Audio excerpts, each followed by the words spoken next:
তুমি কি চাও তোমার ব্যক্তিত্বের প্রভাবে সবাই মন্ত্রমুগ্ধ হয়ে থাকুক? অনেক সময় দেখা যায় যে সঠিক যোগ্যতা থাকা সত্ত্বেও তুমি মানুষের গুরুত্ব পাচ্ছ না, বা তোমার প্রিয়জন তোমার কথা একেবারেই শুনছে না।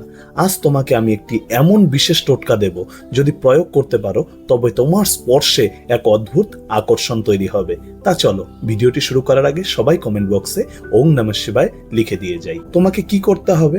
মনে রাখবে, আমাদের হাতের তালুতে এটা হচ্ছে শুক্রদেবের পর্বত, আর এটা হচ্ছে আমাদের আকর্ষণের চাবিকাঠি।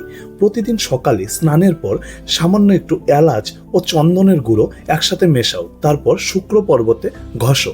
এরপর মনে মনে তোমার ইষ্ট দেবতাকে স্মরণ করে যাকে তুমি নিজের আয়ত্তে আনতে চাও তার কথা ভাবতে থাকো। তারপর সেখান থেকে অল্প পরিমাণে গুঁড়ো জলে গুলিয়ে তোমার কপালে তিলক কাটো। এই প্রক্রিয়ার ফলে তোমার কথাবার্তা এবং তোমার ছোঁয়াতে এমন এক সম্মোহনী শক্তির উদ্ভব ঘটবে, মানুষ নিজেই তোমার প্রতি ইতিবাচকভাবে আকর্ষিত হবে এবং তোমার কথাবার্তার গুরুত্ব অবশ্যই বাড়বে। যদি ভিডিওটি তোমাদের ভালো লাগে তবে অবশ্যই পরিচিতদের সাথে একটি শেয়ার করে দেবে। সবাই ভালো থাকবে, সুস্থ থাকবে। জয় তারা মা, জয় গুরু বামদেব। বলো হর হর মহাদেব।